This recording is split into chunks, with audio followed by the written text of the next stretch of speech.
নমস্কাৰ ছাত্ৰ বন্ধুসকল, তোমালোক সকলোকে আলোচনা একাডেমীৰ অন্য এটা এডুকেশ্যনেল ভিডিঅ' ক্লাছলৈ আন্তৰিক স্বাগতম জনাইছোঁ। মেট্ৰিক পৰীক্ষাত বিশেষকৈ ইতিহাসত ফুলগুৰি ধাবাৰ বিষয়ে এটি চমু টোকা লিখা। এনেধৰণৰ প্ৰশ্ন নতুবা ফুলগুৰি ধাবাৰ ওপৰত চমু টোকা লিখিবলৈ তোমালোকৰ প্ৰায় আহি থকা আমি দেখিবলৈ পাইছোঁ। গতিকে তোমালোকে এই যিটো প্ৰশ্ন, এই প্ৰশ্নটো ভালদৰে বিশেষকৈ 3 নম্বৰ চেপ্টাৰৰ এই যিটো কুৱেশ্যন, এই কুৱেশ্যনটো ভালদৰে পৰীক্ষাৰ বাবে চাই যাবা। আজিৰ এই ভিডিঅ' ক্লাছটোত আমি এই যিটো প্ৰশ্নটো সম্পূৰ্ণ আলোচনা কৰিম আৰু কেনেধৰণে আমি আনচাৰটো ডেভেলপ কৰিম, লগতে কোনখিনি কথা আমি আনচাৰটোত ভৰাব লাগিবই, গোটেইখিনি কথা ক্লাছৰ সমান্তৰালভাৱে আমি আলোচনা কৰিম। অ'কে। ব্ৰিটিছৰ অৰ্থনৈতিক শোষণৰ বিৰুদ্ধে অসমৰ শোষিত কৃষক ৰাইজে কৰা প্ৰথম বিদ্ৰোহটোৱেই হ'ল ফুলগুৰিৰ ধাৱা। ব্ৰিটিছৰ যি অৰ্থনৈতিক শোষণ, সেই শোষণৰ বিৰুদ্ধে অসমৰ শোষিত কৃষক ৰাইজে কৰা প্ৰথম যিটো বিদ্ৰোহ, সেই বিদ্ৰোহটোৱে আছিল ফুলগুৰিৰ ধাৱা। তোমালোকৰ এই প্ৰশ্নটো পৰীক্ষাত MCQ টাইপো দিব পাৰে। 1861 চনত ফুলগুৰি ধাৱা সংঘটিত হৈছিল। এতিয়া ইমানখিনিলৈকে লিখাৰ পাছত তোমালোকে মেইন ষ্টৰিটোলৈ আহিব লাগিব। আমি কিতাপত কি বুলি পাইছিলোঁ? কিতাপত আমি এই বুলি পাইছিলোঁ যে ফুলগুৰি হ'ল তিৱা জনগোষ্ঠীৰ এখন গাঁও, য'ত আফু খেতি বৃহৎ পৰিমাণত কৰা হৈছিল।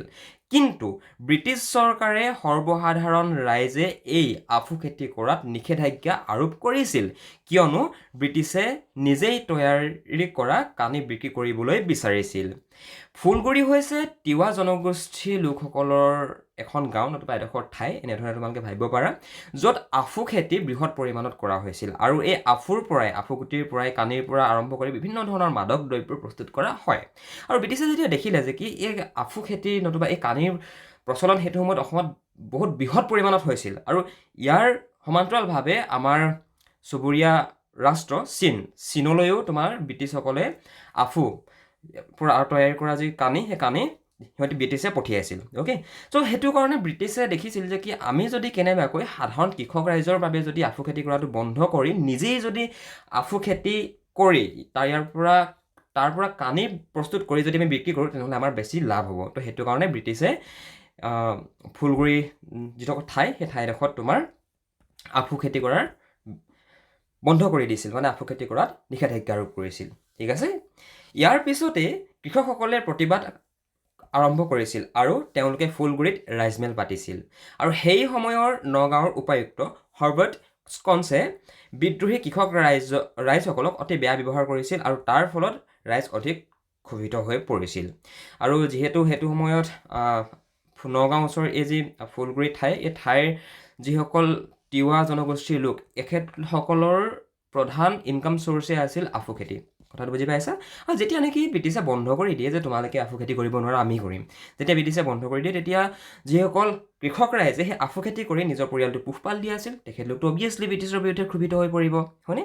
চ' তাৰ পৰৱৰ্তী পৰ্যায়ত তোমাৰ কৃষকসকলে ফুলগুৰিত ৰাইজমেল পাতিছিল। আৰু সেইটো সময়ৰ নগাঁৱৰ যি উপায়ুক্ত, সেই উপায়ুক্ত হৰ্বাৰ্ট স্কন্সে বিদ্ৰোহী কৃষক ৰাইজক কিন্তু খুব বেয়া ব্যৱহাৰ কৰিছিল।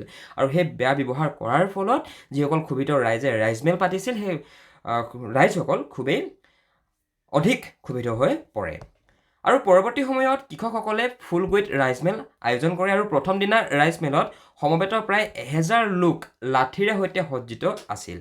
হৰ্বাৰ্ট স্কন্সে তেওঁৰ সহকাৰী উপায়ুক্ত ছিংগাৰক সভাস্থলীলৈ পৰিস্থিতি বুজ ল'বলৈ পঠিয়ায়, আৰু ছিংগাৰে তাত উপস্থিত হৈ কৃষকসকলক প্ৰতিবাদীস্থলী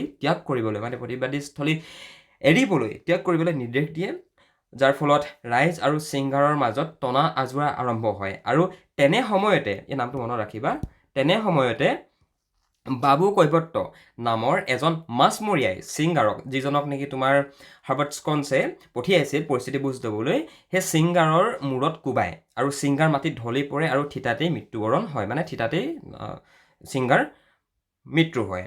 আৰু তাকে দেখি ছিংগাৰৰ লগত অহা আন পুলিচ বাহিনীবোৰে ভয়তে সেই ঠাই এৰি পলাই পত্ৰং দিয়ে। আৰু এই ঘটনাটোকে ইতিহাসত ফুলগুৰি ধাৱা নামেৰে অভিহিত কৰা হৈছে।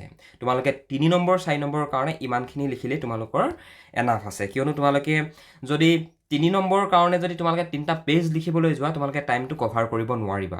চ' সেইবাবে তোমালোকে পৰাপক্ষত চাবা, যদি ইয়াত 5 নম্বৰ দিয়া থাকে তেনেহ'লে আৰু বেছি লিখিব লাগিব, যদি 3 নম্বৰ দিয়া থাকে তেনেহ'লে ইমানখিনি তোমালোকৰ বাবে ছাফিচিয়েণ্ট। কথাটো বুজি পাইছা? কোনোবা ছাত্ৰ ছাত্ৰীয়ে যদি আমাৰ দ্বাৰা ক্লাছ কৰিব বিচৰা আমি ছ'চিয়েল ছায়েন্সৰ পৰা আৰম্ভ কৰি বিভিন্ন ধৰণৰ ছাবজেক্টৰ আমি ক্লাছ কৰোঁ তোমালোকে যদি আমাৰ কুৱেশ্যন আনচাৰবিলাক ভাল পোৱা নতুবা আমাৰ ক্লাছবিলাক ইউটিউবত যদি ফ'ল' কৰা যদি আমাৰ ফালৰ পৰা পঢ়ো বুলি ভাবিছা এই যিটো নাম্বাৰ দেখিছা এই নাম্বাৰটোত আমাক তোমালোকে যোগাযোগ কৰিব পাৰা আমি তোমালোকক সম্পূৰ্ণভাৱে সহায় সহযোগিতা আগবঢ়াম thank you so' much for ৱাচিং দিছ ভিডিঅ' ক্লাছ যদি কুৱেশ্যন আনচাৰখিনি ডাউনলোড কৰিব বিচৰা য'ত তোমালোকে প্ৰত্যেকটো চেপ্টাৰৰ মাল্টিপুল চইচ কুৱেশ্যনৰ সমান্তৰালভাৱে তোমালোকৰ পাঠ্যপুথিৰ ভিতৰৰ প্ৰশ্নখিনিও পাবা লগতে অনুশীলনীখিনিও পাবা যদি ইচ্ছা কৰা ডাউনলোড কৰিবলৈ ডেছক্ৰিপশ্যন চেক কৰিবা তাত লিংক আছে 229 ৰুপিজ পে' কৰি তোমালোকে গোটেই টেক্সট বুকৰ কুৱেশ্যন আনচাৰখিনি ডাউনলোড কৰিবলৈ সক্ষম হ'বা থেংক ইউ ছ' মাছ